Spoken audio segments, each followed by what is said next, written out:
हरिहरपुर गांव में दो भाई रहते थे, दिनेश और कमलेश। कमलेश की शादी हो चुकी थी और आज कमलेश अपने भाई दिनेश और माँ सुशीला से मिलने घर आया था। घर पर उसकी माँ कहती है, अरे कमलेश बेटा, तू आ गया। कैसी कट रही है तेरी जिंदगी। तो कमलेश कहता है, माँ सब बढ़िया है, लेकिन एक जरूरी बात करने आया हूँ। अब समय आ गया है कि हम दोनों भाई अपना अपना हक ले। मेरा मतलब है माँ, बंटवारा कर लेते हैं। तो दिनेश कहता है, बंटवारा? लेकिन भैया, इका कौन जरूरत बा। तो कमलेश कहता है, देखो मैं कोई झगड़ा नहीं चाहता, बस यह चाहता हूँ कि खेत और जमीन का एक साफ हिसाब हो जाए। फिर उसकी माँ भी कहती है, हाँ बेटा, अब तो तुम दोनों बड़े हो गए, लेकिन सच कहूँ, मैं तुम दोनों को छोड़ना नहीं चाहती, तुम्हारे साथ रहना चाहती हूँ। फिर कमलेश कहता है, माँ तुम बिल्कुल सही कह रही हो, इसके लिए एक सुझाव और है मेरे पास। तो दिनेश कहता है, कैसन सुझाव भाई बतावा। तो कमलेश कहता है, हम ऐसा कर सकते हैं कि तुम और माँ मुझे सारी जमीन दे दो। उसे बेचकर मैं शहर जाकर एक खाने का व्यापार शुरू करूंगा और गांव में पैसे भेजता रहूंगा। एक साल बाद तुम दोनों को भी अपने साथ बुला लूंगा।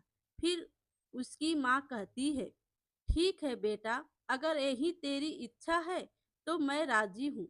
अगले दिन सभी प्रधान जी के घर जाते हैं और कागजों पर हस्ताक्षर करके सारा खेत और जमीन कमलेश के नाम कर देते हैं। इसके बाद कमलेश अपनी पत्नी के साथ शहर लिए रवाना हो जाता है। 3 महीने बाद दिनेश कहता है, माई, भैया के तो 3 महीने से कोनो खत नहीं आइल और ना ही कोनो खबर बा। फिर उसकी माँ कहती है, पता नहीं बेटा, तू ऐसा कर, प्रधान जी से जाकर एक बार पता कर, वो आज ही शहर से लौटे हैं। दिनेश प्रधान जी के घर जाता है और प्रधान जी से कहता है, प्रधान जी, हम और माई काफी चिंता में बानी जा। रउआ तो शहर से लौटल बानी ना, हमरा के बताई भैया कैसन बाने। तो प्रधान जी कहते हैं, दिनेश, तुम्हारा भाई तो अब काफी अच्छा कमा रहा है वहाँ। अच्छा, लेकिन जब मैं मिलने गया तो उसने मुझसे बात करने से इनकार कर दिया। काफी कहने पर उसने बस इतना कहा कि उस गांव से अब उसका कोई वास्ता नहीं है, मैं और मेरी पत्नी यहीं रहेंगे। और उसने आखिर में मुझे 5,000 रुपये दिए और कहा कि यह दिनेश के खेत के दाम है। वैसे भी उस खेत से इससे ज्यादा कुछ नहीं निकलता। उसने यह भी कहा कि अब और पैसे भेजने का उसका कोई इरादा नहीं है। दिनेश प्रधान जी के दिए हुए पैसे लेकर बेहद दुखी मन से घर लौटने लगता है। दिनेश दुखी मन से चलता एक पेड़ के पास पहुंचा और उदास होकर खुद से बड़बड़ा रहा था कि अब हम माई के कैसे बताई कि भैया इतना कड़वा बात कह देले बाना। नाना, माई तो टूट जाई, हम ऐसा नहीं कर सकत। तभी एक अमीर व्यक्ति अपनी बैलगाड़ी पर एक बड़ा तंदूर लेकर आता है और दिनेश से कहता है, भाई क्या बात है, यूं उदास क्यों बैठे हो। दिनेश, जो पहले से ही बहुत दुखी था, उसकी आंखों से आंसू झलक गए। उसे भी किसी की तलाश थी जिसे वह अपना दुख बता सके। उसने उस व्यक्ति को अपनी सारी बातें बता दी। फिर वो व्यक्ति कहता है, भाई मैं तो दूसरे गांव का हूँ, मैं भी कभी तुम्हारी तरह एक बड़ी आफत में फंसा था। उस समय इस तंदूर ने मेरा साथ दिया था, जो मैं इस बैलगाड़ी में लेकर जा रहा हूँ। मैंने इसे अपने पास रखा है क्योंकि इसने मुझे एक नई जिंदगी दी थी। अगर तुम चाहो तो इसे मुझसे खरीद सकते हो, क्योंकि यह तंदूर मुझसे ज्यादा तुम्हारे काम आएगा। तो दिनेश कहता है, पर हमरा लगे इतना पैसा नइखे बा बड़का भैया कि हम इत खरीद सके। हमरा लगे तो बस ही 5,000 रुपया बा। भैया, अगर रउआ ठीक लगे तो एकरा बदले हमरा के दे दी। फिर वो व्यक्ति कहता है, बस 2,500 दे दो और बाकी के 2,500 से इस तंदूर से कोई व्यापार शुरू करने में लगाओ। यह कहकर वह व्यक्ति दिनेश को तंदूर सौंप कर वहां से चला गया। तंदूर को लेकर दिनेश अपने घर की ओर बढ़ने लगा। दिनेश तंदूर लेकर अपने घर आ गया और उसकी माँ सुशीला ने पूछा, लाल, यह क्या उठा लाया है? तो दिनेश कहता है, माई, ई बड़का भैया भेजले बाण और हमरा के संदेशा भेजले बाण कि एकरा से हम नया व्यापार शुरू करी। तो उसकी माँ कहती है, अच्छा, कमलेश ने भेजा है, कैसा है वो? तो दिनेश कहता है, अरे भैया तो शहर में बहुत पैसा छाप रहल बाना, अब कौनो तकलीफ नइखे। दिनेश ने अपनी माँ को यह नहीं बताया कि कमलेश ने गांव से रिश्ता तोड़ लिया है, बल्कि उसने अपनी माँ का मन रखने के लिए यह सफेद झूठ कहा। फिर उसकी माँ बोली, अच्छा है बेटा कि तेरा भाई खुश, लेकिन अब इस तंदूर का क्या करेंगे? फिर दिनेश कहता है, अरे माई, ई तंदूर से हम नया दुकान खोलब, तंदूरी लिट्टी चोखा। तो उसकी माँ पूछती है, वो कैसे? तो दिनेश कहता है, माई, ई तंदूर में हम लिट्टी भी बना ले और बैगन आलू भी सीख में डाल के सेक ले और फिर चोखा बना के लिट्टी के साथ बेचब। सुशीला यह सुनकर बहुत खुश हुई और दिनेश, जो अपनी माँ को दुखी नहीं देखना चाहता था, इसीलिए उसने भाई के बारे में झूठ बोलकर उनका मन खुश कर दिया। अगले दिन दिनेश ने बाजार में एक ठेले पर तंदूरी लिट्टी चोखा लगा रखा था और बगल में तंदूर पर लिट्टी पकने रखी थी।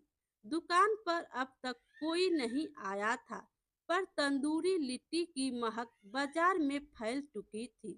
तभी एक व्यक्ति आता है और कहता है, अरे भाई दिनेश, यह क्या है? तंदूरी रोटी क्या? और यह इतनी छोटी क्यों है? तो दिनेश कहता है, अरे ई कोनो रोटी नइखे, ई लिट्टी है, उहो तंदूरी। खाके तो देखी, हमरा ई तंदूरी लिट्टी चोखा लुगाई के हाथ का खाना भूल जाई प्रधान जी। दिनेश ने प्रधान जी को एक प्लेट में लिट्टी चोखा दिया। प्रधान जी ने जैसे ही एक को लिया, उनकी आंखें खुली की रह गई। का भइल प्रधान जी, अच्छा ना लागल का? फिर प्रधान जी कहते हैं, इससे अच्छी लिट्टी चोखा तो मैंने आज तक नहीं खाई। बरखुरदार, वाह क्या बात है, इतना बढ़िया व्यंजन। अब रोज सुबह नाश्ता तो यही करूंगा। प्रधान जी की तारीफ सुनकर और लिट्टी महक से खींचकर आसपास के लोग भी ठेले के पास आने लगे। दिनेश ने सभी को लिट्टी चोखा परोसा और देखते ही सारी लिट्टी खत्म हो गई और लोग वहीं खड़े होकर इंतजार करने लगे। तभी एक बूढ़ी औरत कहती है, अरे दिनेश बेटा, हमारे लिए कुछ बचा भी है या सब बेच दिया? तो दिनेश कहता है, माफ करिए मौसी जी, पर आज तो सारा लिट्टी समाप्त हो गई। तो वो बूढ़ी औरत कहती है, बेटा कल और लगाना, पूरे गांव में तेरी लिट्टी की ही बातें हो रही है, हमें भी खाना है।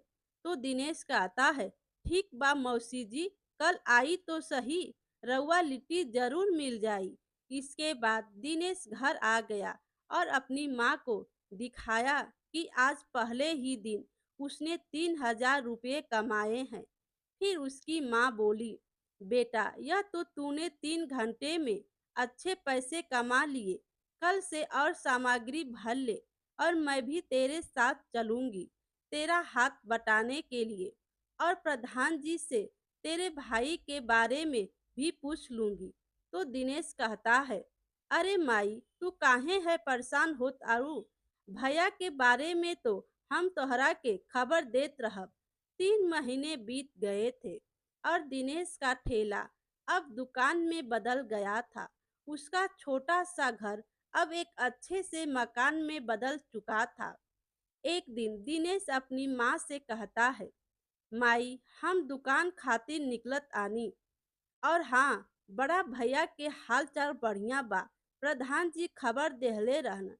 तो उसकी माँ कहती है, ठीक है बेटा, मैं भी आज बाजार आऊंगी, शायद फिर तेरी मदद करने।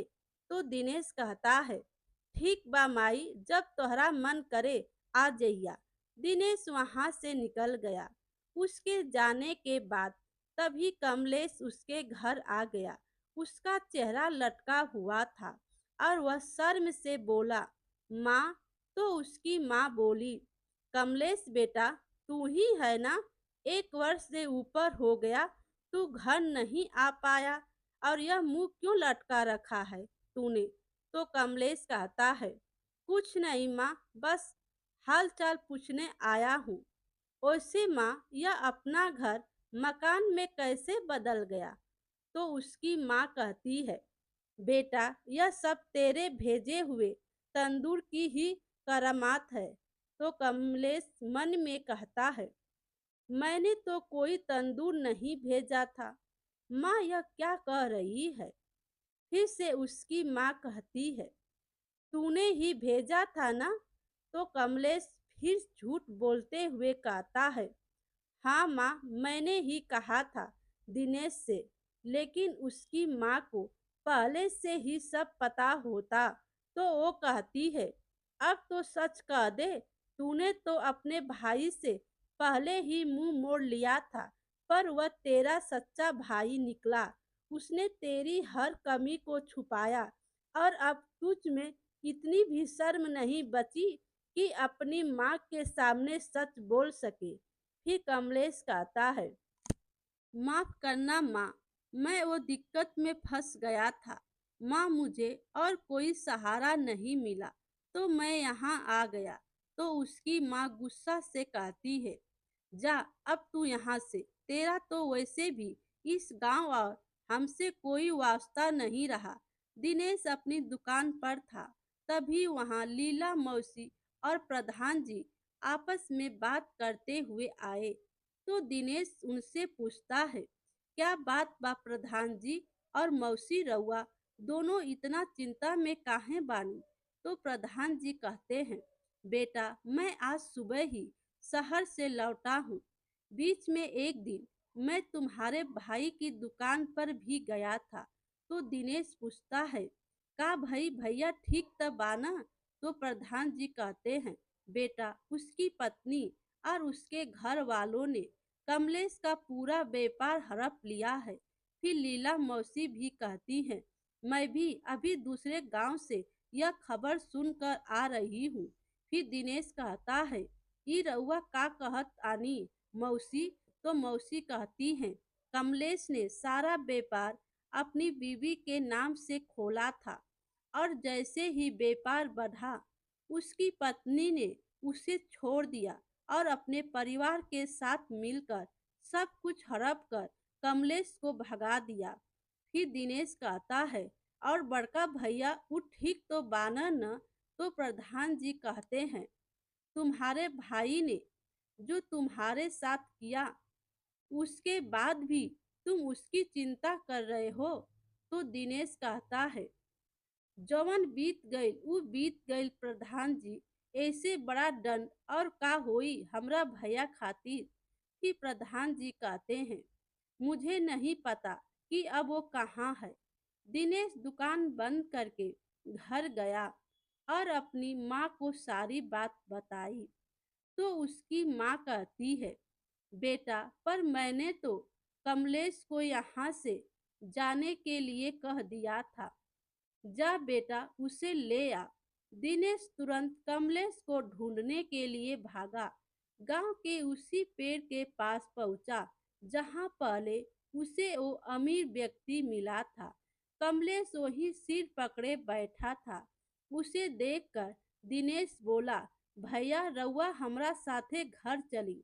तो कमलेश कहता है, मैं घर कैसे जाऊं पगले, किस मुंह से जाऊं वापस? अब तो माँ भी मुझसे गुस्सा है, मैं खुद को शीशे में भी नहीं देख सकता। फिर दिनेश कहता है, भैया हम तो माई के कबहू बतौले ही नइखे कि तू का कैले बाड़ा, पर का है न ऊ तो माई ही है न, आपन बच्चा के झूठ जान जाले। तो कमलेश कहता है, हाँ भाई सही कहा तुमने। कि दिनेश, भैया तू वैसे ही बहुत दुख झेल ले बाड़ा, अब घर चला, हमने के दोनों भाई मिल के दुकान चलावल जाई और माई के ख्याल रखल जाई। दिनेश और कमलेश खुश होकर अपने घर की ओर बढ़े। जैसे ही दोनों घर पहुंचे, उसकी माँ बोली, मेरे दिनेश और कमलेश, एक लिट्टी तो दूसरा चोखा, तुम दोनों साथ में ही अच्छे लगते हो। मेरे प्यारे दोस्तों, कहानी अच्छी लगी हो तो लाइक कीजिए और अपने दोस्तों में शेयर कीजिए, और चैनल पर नए हो तो चैनल को सब्सक्राइब कीजिए। Thank you.